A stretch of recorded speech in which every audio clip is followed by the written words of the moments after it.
دیکھیا اللہ دے رسول نے صحیح بخاری چا کیا ابو ہریرہ روایت کر دے کہ جن میرے ولی نال دشمنی کیتی میں وہ اعلان جنگ کر دینا، اللہ اعلان جنگ کر دینا، انہوں کا رہندا ککھ نہیں، اس دنیا بھی ذلیل و رسوا ہوندے، آخرت بھی ہوندے۔ دنیا ایسی رسوائی ہوئی کہ اس مرزا غلام نے کہتا کیا ہو میرے مقابلے کوئی قرآن دی تفسیر لکھو، عربی چ لکھنی ہے، اور آ 3 بندے سالس ہون گے، ایک قسم کھا کے کہہ دیں مسلمان عالم کی کہڑی تفسیر عالم، نقطے وہ لکھنے فلاں لکھنا۔ حضرت سید پیر میر علی شاہ گولی رحمۃ اللہ نے کیا بالکل تیار، تفسیر بھی لکھنی،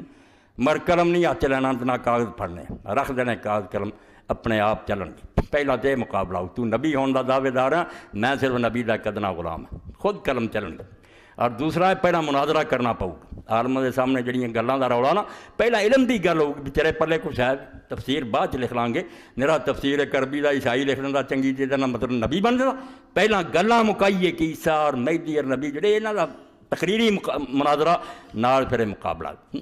نہیں آیا، بہانہ باز بنا لیا جی میرے خطرہ سی پشاوری پٹھان آئے سی، حالانکہ ساری برطانوی حکومت دے پیچھے سی، کوئی چون چرا نہیں سی کر سکتا، وڑیا ہی کوئی نہیں۔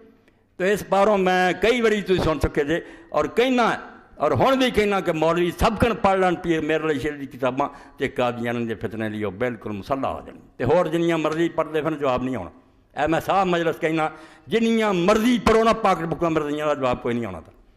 انہوں نے کوئی نہ کوئی چلاکی کر دینی ہے۔ صرف ایک سید ہے شیخ سید میر علی شاہ رحمۃ اللہ علیہ، سیف چشتیائی اور شمس الہدیٰ، مگر پڑھنی سب کا نہ پڑھنی،